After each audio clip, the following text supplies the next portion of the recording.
It's 4:45 p.m. and we're on the record. Good evening, Ms. Spaulding. Before I begin, I'll just lodge what has become our standard objection without going into the whole basis for that, if you'll let me, and I assume that you'll. Well, I'll offer our standard objection to the objection. All right. Thank you. Ms. Spaulding, my name is Ben Gastell. I represent a group of plaintiffs in the state of Tennessee that are in a slightly different lawsuit than the lawsuit that Mr. Gatto was asking you questions about this morning. I'll begin by asking you, have you reviewed the complaint in any of the Tennessee cases? No. I'm going to also sort of back up and do a couple of preliminary things. Where do you live? Like, what is your residential address? And how long have you lived there? 12 years. And who lives there with you? Currently alone. And then do you have any plans to move anytime soon? Not that I foresee. And then, and if this was covered this morning, I apologize, but can you do provide a little bit of your educational background? Did you graduate from college? I did. I have an associate from BYU in computer information systems. When you say BYU, is that Brigham Young University? Yes, the Idaho campus. And how long ago did you receive that degree? 1990. And were you living in Idaho at the time? While I attended college. I know I lived in New Jersey, went to college in Idaho, and then came back to New Jersey. Got it. Thank you very much. And what is your current title at Mallinckrodt? Controlled Substances Compliance Manager. And in that role, do you have supervisory authority over any employees? Yes, I have 2 employees on my team. Who is directly reporting to you? Carrie Johnson and Rochelle Rogers. And if I'm understanding the testimony earlier, are you continuing to directly report to Karen Harper? I am. In your work with Mallinckrot, did you have occasion to travel to the state of Tennessee? I have attended a conference in Tennessee. Do you remember what conference that was? NATI conference in Nashville. Do you remember what year that was? Not the exact. It's within the past 5 years. Apart from attending that NATI conference in Nashville, do you recall ever traveling to the state of Tennessee for your work for Mallinckrot? No. So you don't ever recall traveling to a distributor's facility in Tennessee to do an audit? I stand corrected. I have traveled to Memphis in my role at Mallinckrot, to FedEx, and I've been to a distributor. No, they're not in Tennessee. Sorry, just FedEx in Memphis, Tennessee. And do you recall when it was that you went to FedEx? Not exactly. I've been there 3 or 4 times. When was the most recent trip that you were there? It's been many years. And can you just provide a general overview of what you were doing at that FedEx facility? We were doing a collaboration visit. They gave us a tour of the facility. We were conducting an audit because we had had some losses in transit with FedEx, and reviewing their security procedures and how they handle Mallinckrodt freight when it goes through the hub. And was this before the transition over to the FedEx Express service that you talked with? It was after. After that. Excuse me. No problem. And you said we went. Do you recall who went with you? The security manager, Rich Nicholas. Anybody else attend on that trip? No. That I can remember.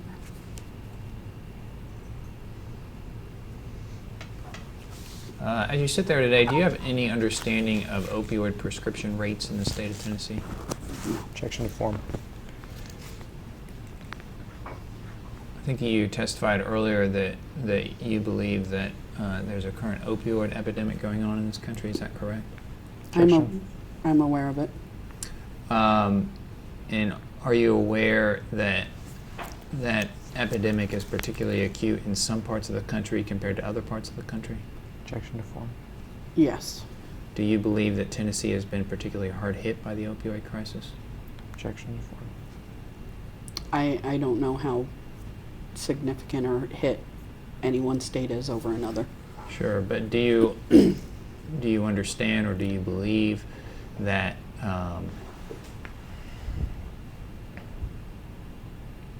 that Tennessee is one part of those countries that is one part of this country that has been particularly hit by the opioid epidemic? Objection. I'm aware that Tennessee has concerns. I don't know the specific facts to know whether it was one of the highest or not, or more so than any other state. Do you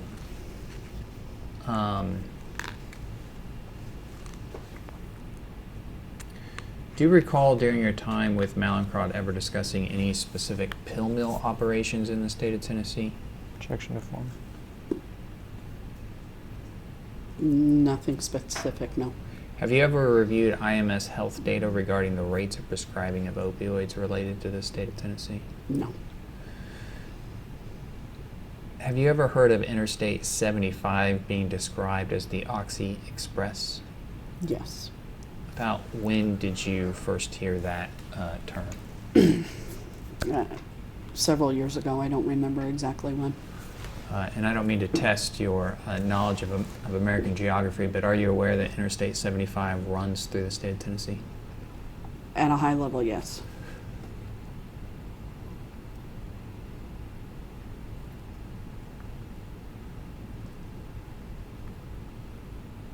In your role as manager of controlled substances, did you interact with law enforcement officials in the state of Tennessee? I interact with law enforcement officials. I don't remember if specifically any of them have been from Tennessee. They could have, but I don't know specifically. Do you have occasion to ever have a conversation with a police officer from Morristown, Tennessee? Does that ring a bell in your mind at all? I believe the security director had a conversation with someone from Morristown, Morrisville. But you weren't involved in that conversation to the best of your recollection? No, not directly. How did you learn about it indirectly?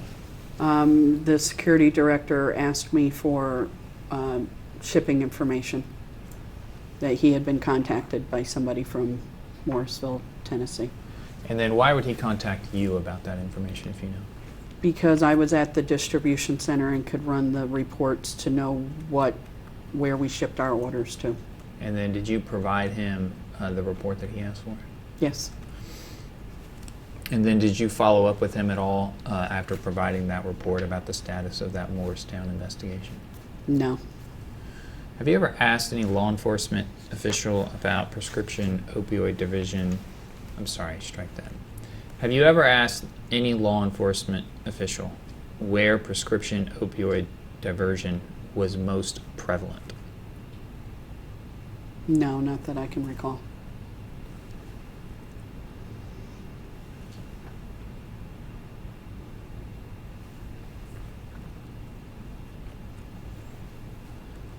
During your time with Mallinckrodt, have you ever had occasion to run reports detailing the percentage of oxycodone sales for Mallinckrodt's distributors in certain states?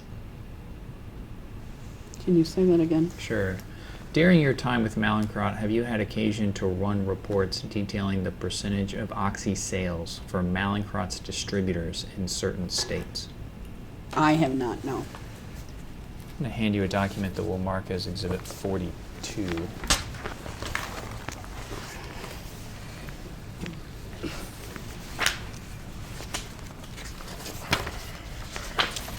Sorry, that was a little like Tom Brady over here.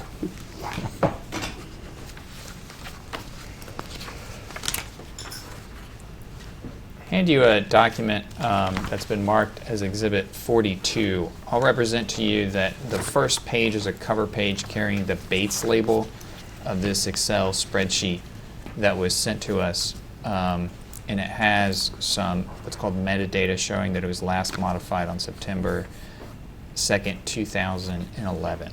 The reason why we do that, ma'am, is that the spreadsheet was produced to us in native format, so the Bates numbers don't appear, but that's the Bates number of this document.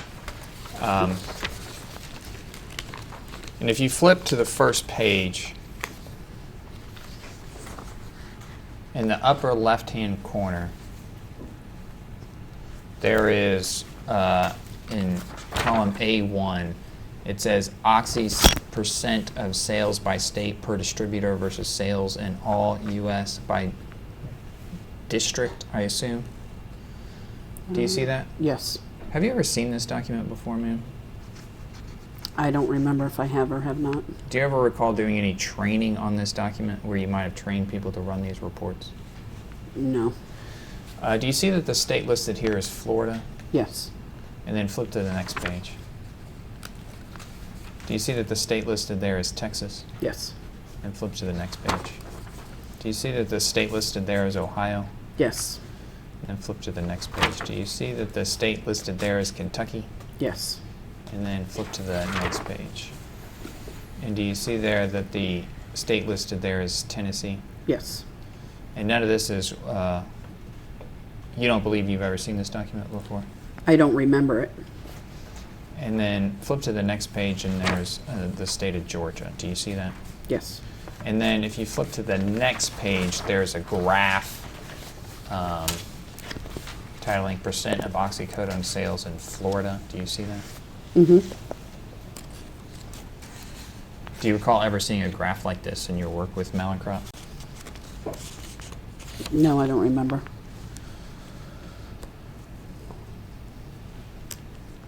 And do you remember why, if at all, in 2011, Mallinckrodt might have become interested in tracking oxycodone sales to the states listed in the spreadsheet?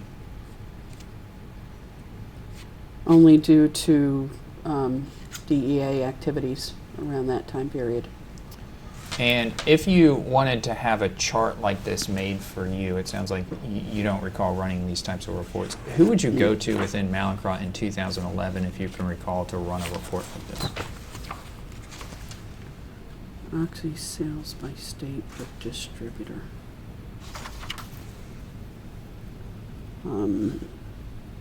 It could have been in our finance department, or it would go to our marketing department. And who in those departments would you direct an inquiry to? Whoever was the head of the department at the time. Would that have been Jen Bust? No, Jen Bust would have gotten it from one of those departments. Would it have been Jen Terp? Could have been. I don't know for sure.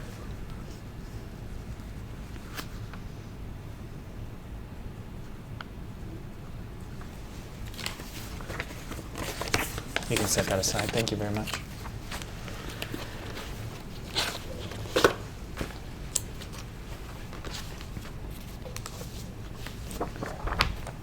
I'll hand you a document that we'll mark as Exhibit 43.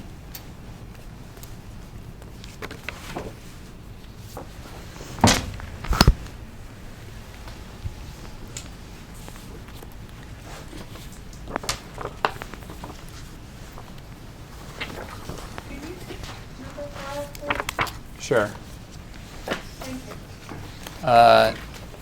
This is an email carrying Bates label NMK-T1_0007898862.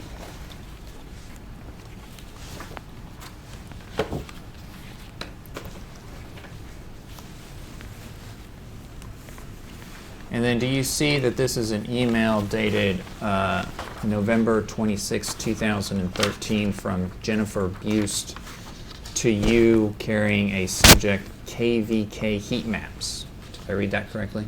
Yes. Do you recall this email? Vaguely. And then, so let me put a clean copy up on that one here.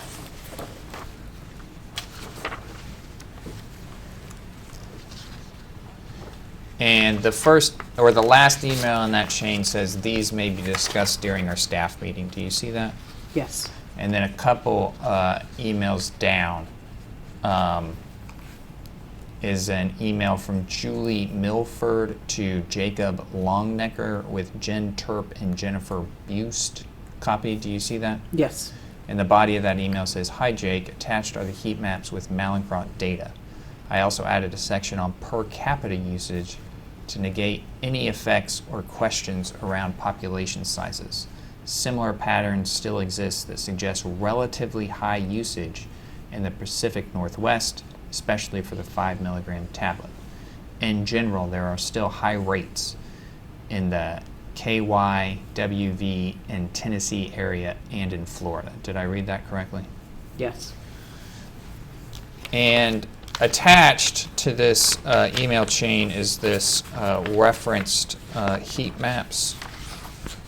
And I think it's just a PowerPoint presentation carrying the title Volume Heat Maps. Do you see that? Yes.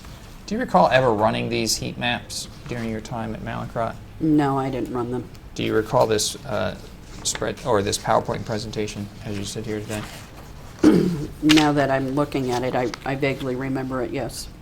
And then if you flip to the first page of the PowerPoint presentation, it says NMK geographical patterns are similar to the rest of the market. Did I read that correctly? Said the first page? The first page of the PowerPoint. Yes. And then there's two maps. There's a map carrying the title of All Strengths Mallinckrot. Do you see that? All strength Mallinckrot, yes. And then the second map is All Strengths Other Manufacturers. Do you see that? Yes. And then it appears that based on the legend here at the bottom, that the deeper purple you get in an area, the more oxy prescriptions in that area. Is that your understanding of this heat map? Well, it's saying all strengths, so not just oxycodone. Okay. But regardless, as you get more purple, you see more, that's more units going into that geographic territory, right? Based on the legend. And then if you look here in the area of the country that is Tennessee, you'll see that it's, do you see that it's purple in the areas around the state of Tennessee? Yes, roughly. And then also on the other manufacturers map, the state of Tennessee is kind of light, more purple than other areas around it. Do you see that? I wouldn't say it's more purple than other areas around it, but I see it. But you would agree with me that that's the state of Tennessee is purple in this graph, correct? In which one? The other manufacturers or the Mallinckrot one? The other manufacturers. Yes.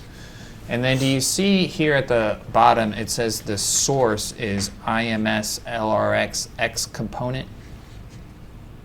Do you see that? Yes. And it's apparently from July 2012 to June 2013. Yes. Do you know what the IMS LRX X component reference is? No, I do not. Do you believe that that could be a reference to IMS health data? Reasonably. And are you familiar with IMS health data? At a very, very high level. Do you use that at all in suspicious order monitoring program at Mallinckrot? I do not know. Do you know of anybody within the suspicious order monitoring program at Mallinckrot who uses IMS health data? Not currently, no. Well, was it ever used to the best of your knowledge? So I know at one point in time, this group may have had access to IMS data in which Jen Buist, who was the SOM auditor analyst at the time, may have reached out to her for information, but I don't know that. I can't speak on her behalf. And when you say this group, what do you mean? The commercial marketing, I don't even know who this Julie Milford is, but her title says she's Global Business Insights and Forecasting with Commercial Analytics. And you're getting that from the cover of the cover emails? Yes. Yeah, I don't know who she is.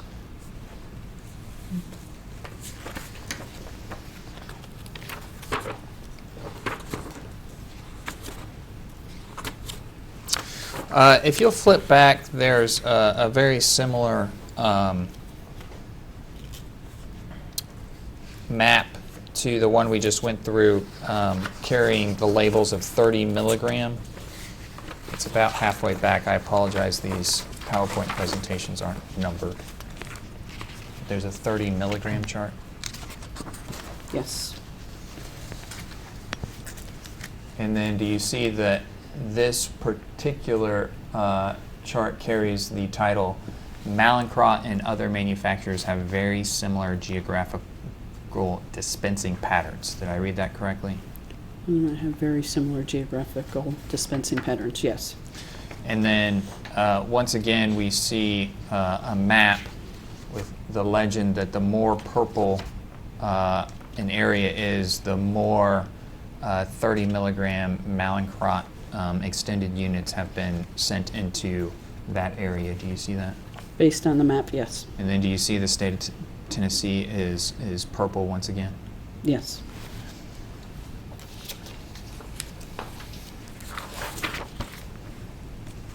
And if you flip to the next page, there's it carries the title of per capita heat maps. Do you see that?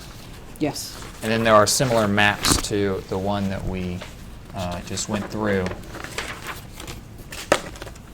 The first one listed after that cover page is the one carrying the title, "The coast have more per capita usage than the Midwest." Do you see that? Yes. And then again, there's another map showing per capita oxy usage, and it appears that the greener that you get in this map, the more per capita usage you see. Do you see that? Based on the map, yes. And then on the all strengths Mallinckrodt, you'll see that Tennessee, and particularly East Tennessee, is green. Do you see that? I don't know exactly where Tennessee starts and ends, but Well, if you go over to the See. all strengths other manufacturers, the outline of the state of Tennessee is a little bit more prevalent there in the southeast portion of the country. Do you see that? yes. And then if you, the area, especially the eastern portion of that area, is also lit up on the Mallinckrot all strengths map, correct? The all strengths other manufacturers, yes. And then also on the all strengths Mallinckrot map, the eastern portion of that region is also green. Do you see that? No, because I see darker green spots all throughout Tennessee. I see. So you would agree with me that the state of Tennessee is green in the all strengths Mallinckrot map? It's a light shade of green, yes. And then once again, if you'll flip back to the 30 milligram page.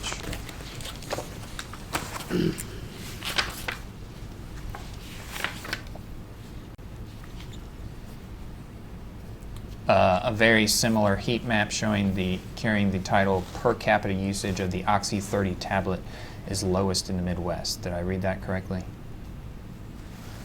Can you say that again, please? Sure. The title of the 30 milligram slide is that per capita usage of the Oxy 30 tablet is lowest in the Midwest. Did I read that correctly? Yeah, I went the wrong way.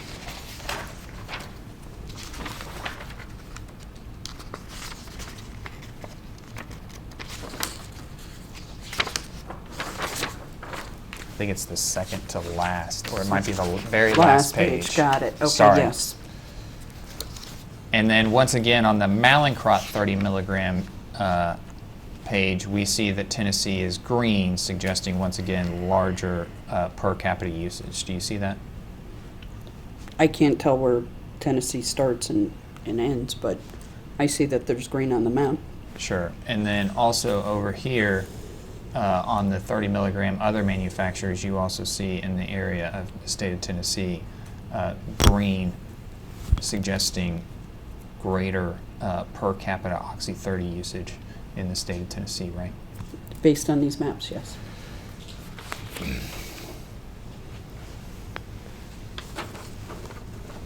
And once again, not to belabor the point, but apparently the source of the per capita map is also this IMS LRX-X component from July 2012 to June 2013. Do you see that?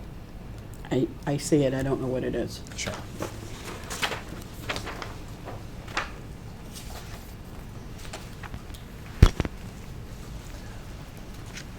Do you recall using these heat maps at all in the suspicious order monitoring program?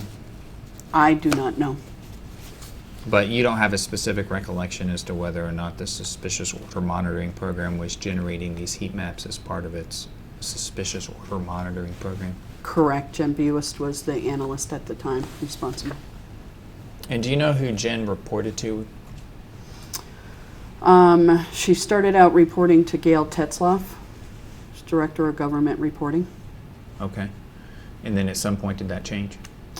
Yes, then she reported to Don Lohman in legal.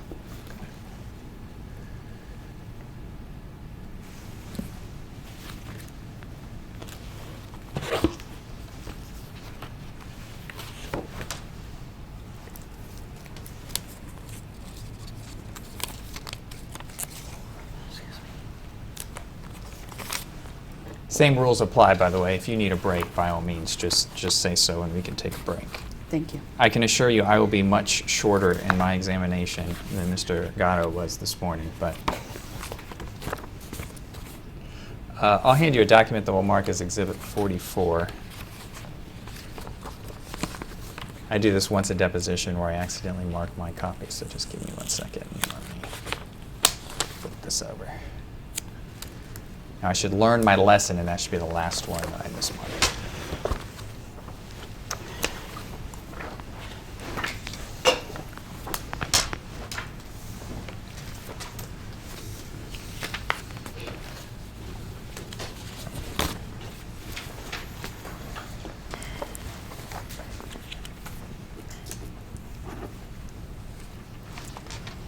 This is an email sent on June 29, 2012 from you to Karen Harper carrying the subject line DEA Albany, New York City meeting notes on SOM quota. Did I read that correctly? Yes. And you asked Karen Harper to review and make edits, comments as you feel appropriate. Please advise when I may publish to Ken. Did I read that correctly? Yes. Do you recall what you mean by this publish to Ken comment? Sent to Ken Yamashita, the site director. And he was the site director for what? Hobart. Site? For Hobart. Yes. And then if you flip over, this email attaches this Word document carrying the title Notes from Hobart Meeting with DEA Albany NYC on SOM and Quota 6/26/12. Do you see that? Yes. Do you recall this meeting with the DEA in June of 2012?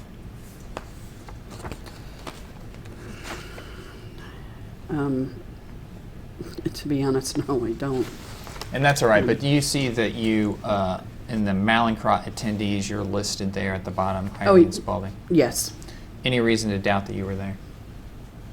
Yeah. No, I'm sure I was there, I just don't remember it. And then apparently there was some question answer between Mallinckrodt representatives and the DEA. And if I want to direct your attention to the bottom of that first page of the Word document, there's a question there about how long does it take to process lines. Do you see that question? Yes. And then the answer apparently given was reports are run daily at 9 a.m. and 3 Central. The average time is 10 to 15 minutes to review and process each line that has gone on hold. Did I read that correctly? Yes. Is that suggesting that processing lines, these are the orders that have been flagged by the suspicious order monitoring algorithm as needing further investigation? Yes. And then the average time to process those were 10 to 15 minutes to review? Each line. For each line? For each order, yes. Okay. Flip to the next page. Top of the page. The question, when you say 109 195 lines filed, what does it mean? And then the answer is, it means the line has hit the algorithm and requires review and/or investigation. Did I read that correctly? Yes. Does that suggest that there's 195 lines that are hitting the algorithm? It could. And is that, do you know or do you recall, is that 195 lines a month, a week, a day? I don't know the time period that Don was speaking to.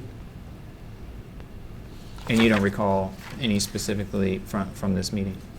No, I mean, as I testified earlier, I remember reviewing our SOM and program, but I don't remember specifics of the meeting. Sure. And then the next question there is, how many orders have been deemed suspicious? Do you see that? Yes. And then the answer is none. It was explained that this updated SOM program went into place on 3/1/2012, and no orders have been determined to be suspicious since that date. Did I read that correctly? Correct. And is that consistent with your recollection that there was no suspicious order reported on the updated SOM program since it went into place in March 1st of 2012? Between March 1st of 2012 and the date of this meeting on June 26th of 2012, correct.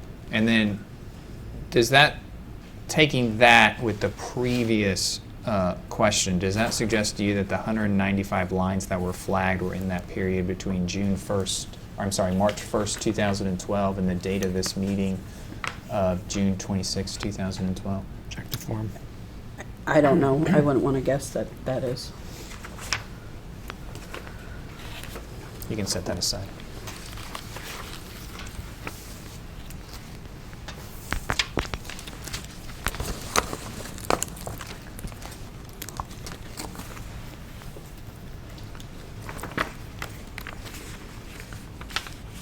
I'm going to hand you what's been marked as Exhibit 45.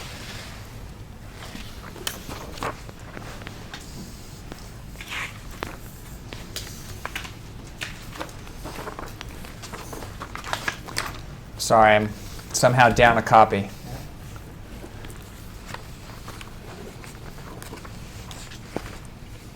Do you see that this is a document date stamped MNK-T1_00069677775, and it's carrying the title CSC Steering Committee Meeting Notes, December 12th, 2012. Do you see that? Yes.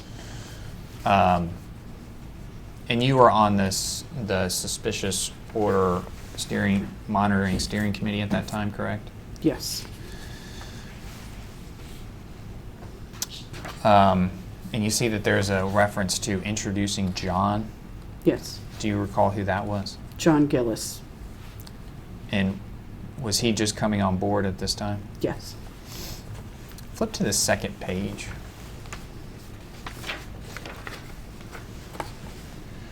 There's some bullet items there.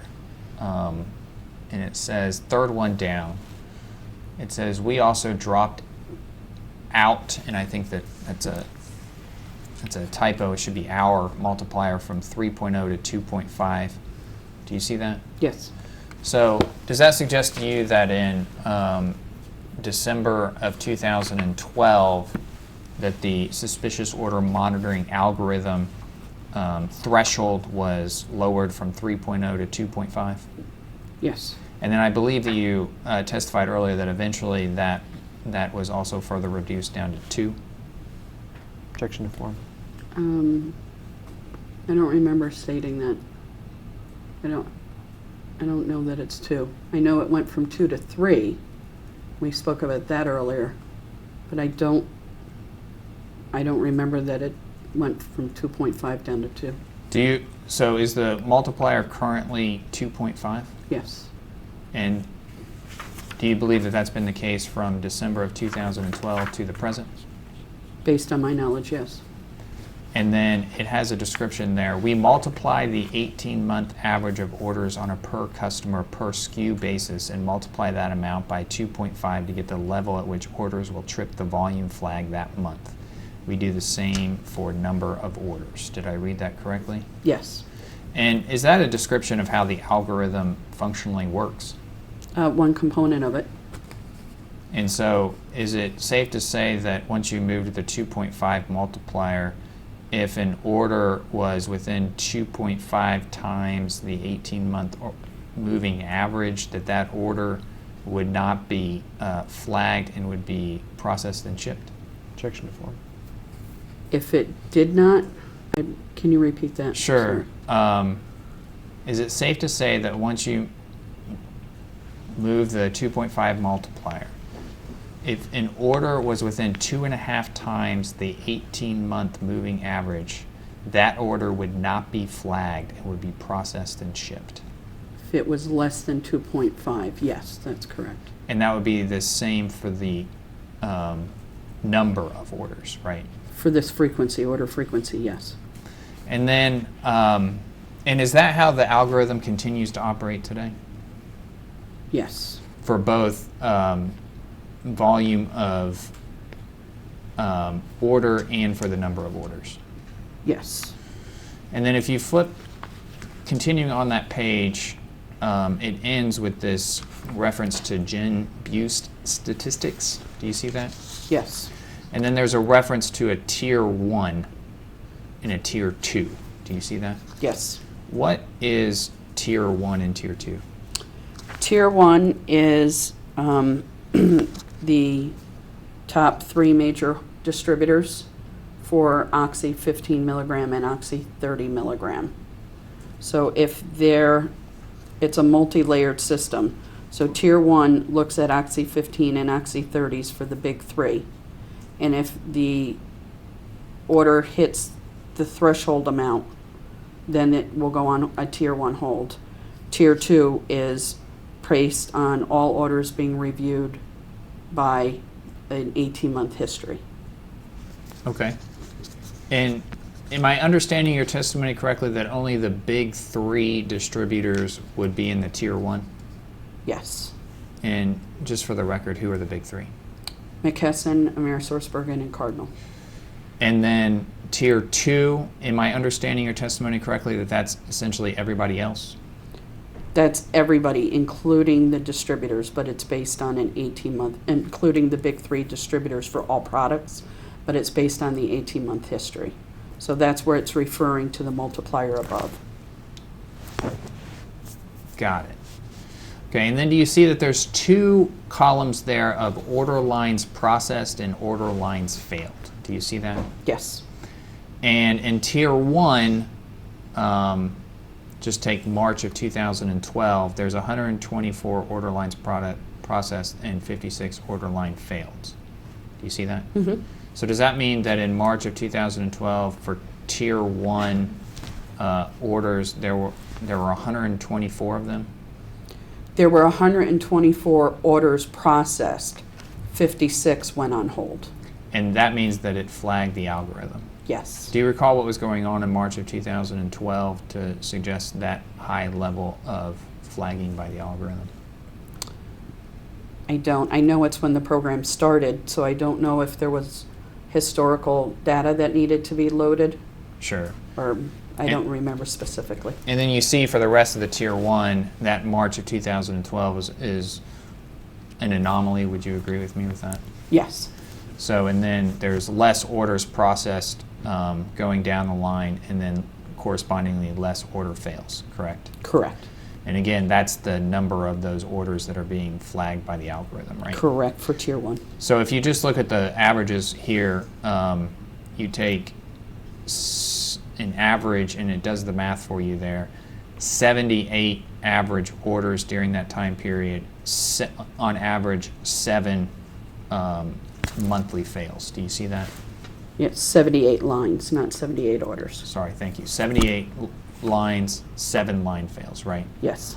And just simple math, that suggests that 90% of the orders are making its way through the algorithm and being processed and shipped, right?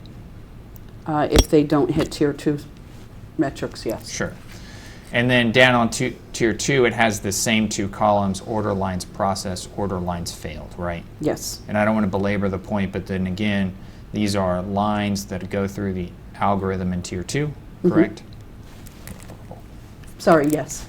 And then order lines failed are those that are flagged by the algorithm for additional investigation. Yes.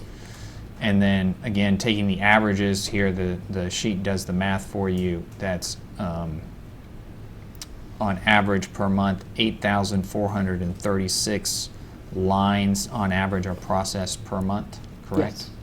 And then 596 average order lines hitting the algorithm, right? Yes. And so that's approximately, just doing the math, about 93% clearing the algorithm and being processed and shipped, right? Yeah, I don't know the math, but not my thing. And do you know, apart from sort of that March 2012 anomaly, do these statistics hold from 2012 to the present, do you know? I don't, not without running reports and looking at them. And I assume that, again, based on the document here, that Jen Buse must have ran these statistics. She did when she was in that role. And it sounds like she's no longer in that role. Correct. Who is in that role? Rochelle Rogers. Do you know if the SOM steering committee is continuing to receive these types of reports showing how many Tier 1 and Tier 2 order lines are being processed and hitting the algorithm? Not recently. And then we saw in the previous document that when that investigation gets tripped, the investigation takes 10 to 15 minutes, right? On average. And is that continuing the average from 2012 to the present? I'd have to run reports. Every line is thoroughly investigated. And who would you go to run that report about how long it's taking to process the algorithm, the orders that are being hit by the algorithm? I would run it. You would run the report. How would you do it? We have a system. Well, let me clarify. So, how long it takes to review and release an order if appropriate. Yes. So I don't know that we'd have a mechanism to know that it's human involvement, and I have an analyst that's what her full-time job is, and she spends a good part of her day reviewing and releasing. So we don't have a mechanism that tracks exactly how long it takes. And who is that analyst today? Rochelle Rogers currently, And how long has she been in that role? since December. And did she take over from Jennifer Bust? No, she took over from Amanda Chase, who was in that role for approximately a year and a half. And then did Amanda Chase take over the role from Jennifer Bust? No. Previous to Amanda Chase, it was done out in corporate by Heather McKenzie, and Jen Buis was previous to Heather McKenzie. Okay.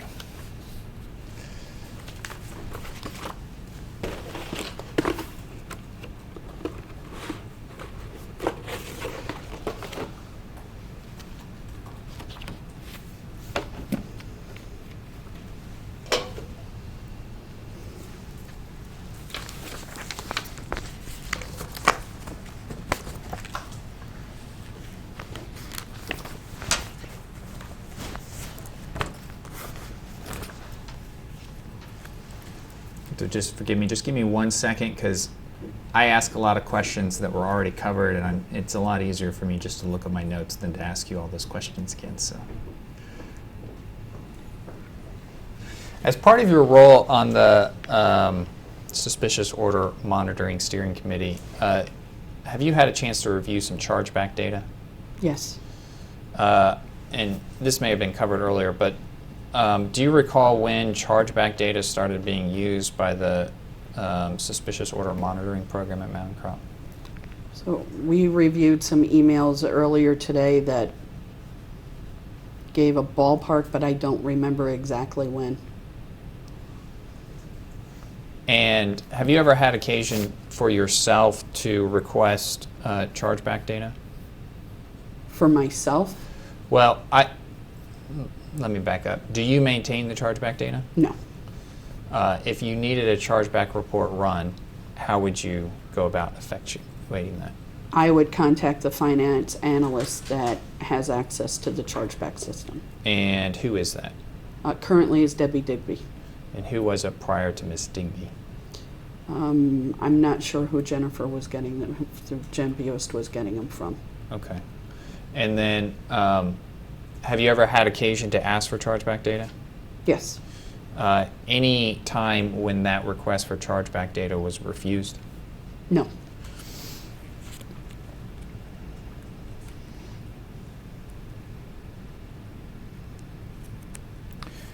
You testified earlier that when Mallinckrodt terminated chargebacks to a pharmacy, you reported this to the DEA, and Mallinckrodt would inform the DEA through a letter. Do you remember that testimony? Yes. Did Mallinckrodt maintain a copy of the letter that it sent to the DEA? Yes. And did you send that letter? I send them currently. Previous to me would have been Jen Buist or Heather McKenzie. Okay. And when did you start sending them? When SOM program transferred to Hobart back in April of 2017. Okay, thank you. I'm going to hand you a document that will mark as Exhibit 46.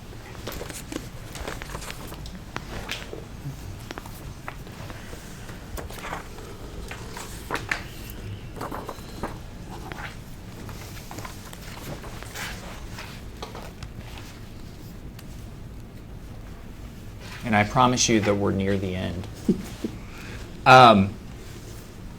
You've been handed a document that's been marked as Exhibit 46. At the top of it, the title of this document is the HZQS Controlled Substances Compliance Responsibilities Associated with Anti-Diversion. Did I read that correctly? Yes. And then you see the revision date is March 11th, 2015. Do you see that? Yes.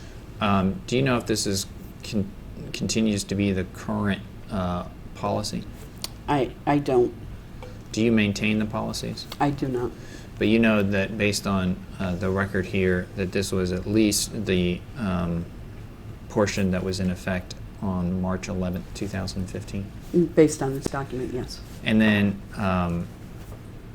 if there are subsequent revisions, do the revision date gets updated and it supersedes the date of the previous revision? Correct. The next revision would move the March 3rd, 11th, 2015 to supersede date and then become the new date. Got it.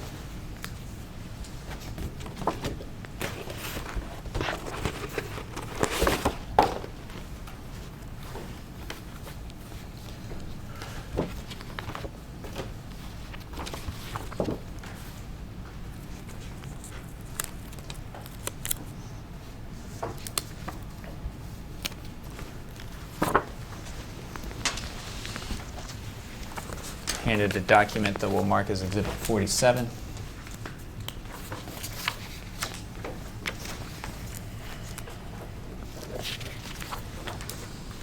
And this document is another SOM written policy.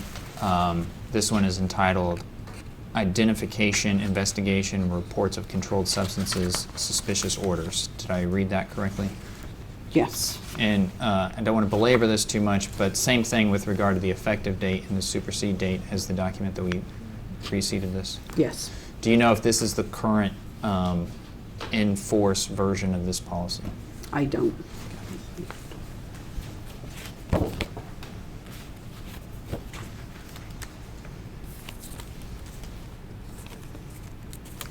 You're going to notice a trend here. Exhibit 48.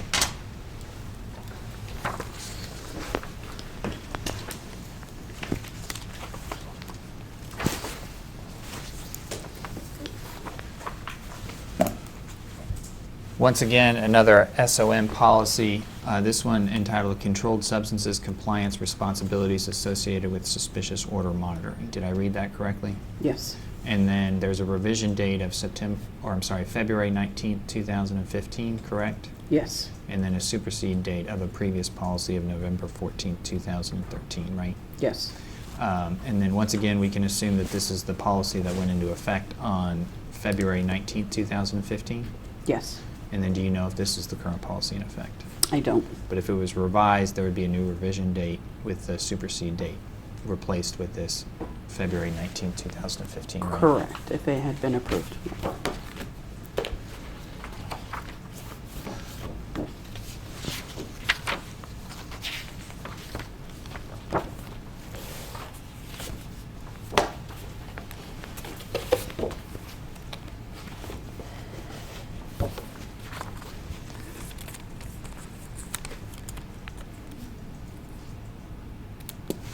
That was my last policy. I'll hand you exhibit number 49.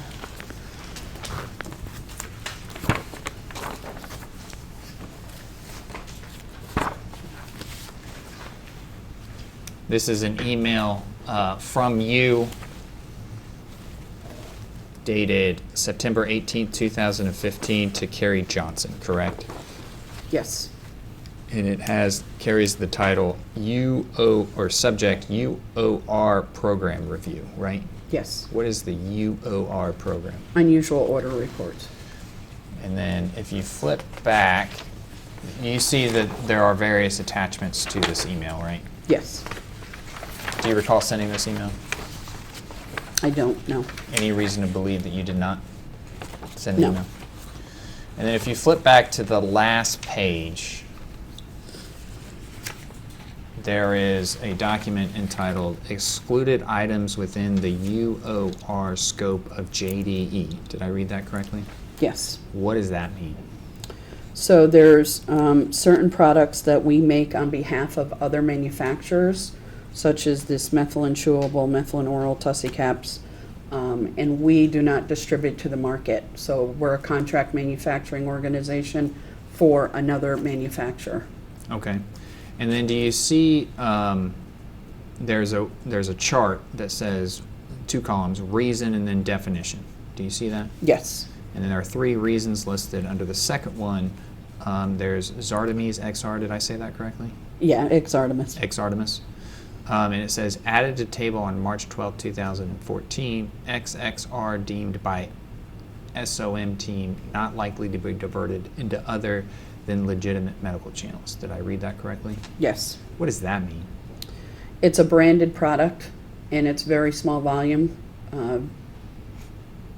very expensive, so there's not a lot of it moving. And so, what does it mean that XXR deemed by SOM team not likely to be diverted? XXR is the abbreviation for Exartemis XR. Got it. Does this mean that that orders for this particular item are not being run through the algorithm? Yes. And then the same thing here on the next reason, generic Exalgo. Correct. And it says it's added to the table on May 15, 2014. Added to the table. Yes. And then generic Exalgo deemed by SOM team not likely to be diverted into other than legitimate medical channels. Did I read that correctly? Correct. Does that mean that orders for the generic Exalgo are also not being run through the algorithm?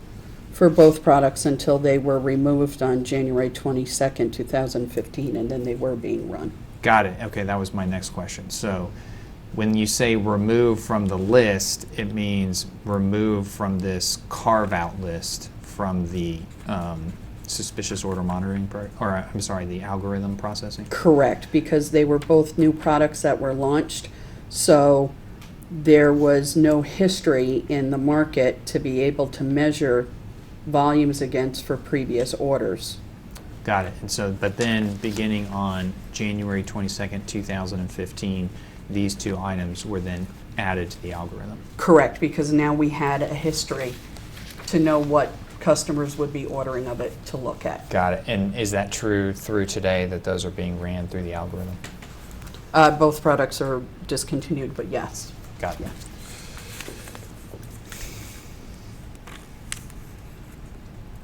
Yeah.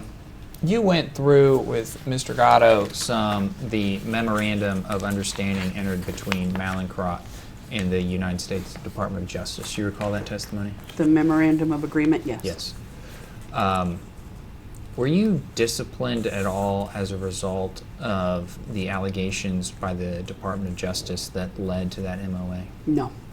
Are you aware of anyone at Mallinckrot that was disciplined as a result of the allegations that gave rise to the July 2017 MOA with the United States Department of Justice?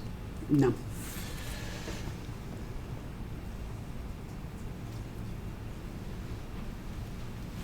This will be music to your ears, Ms. Spaulding, but that's all I have.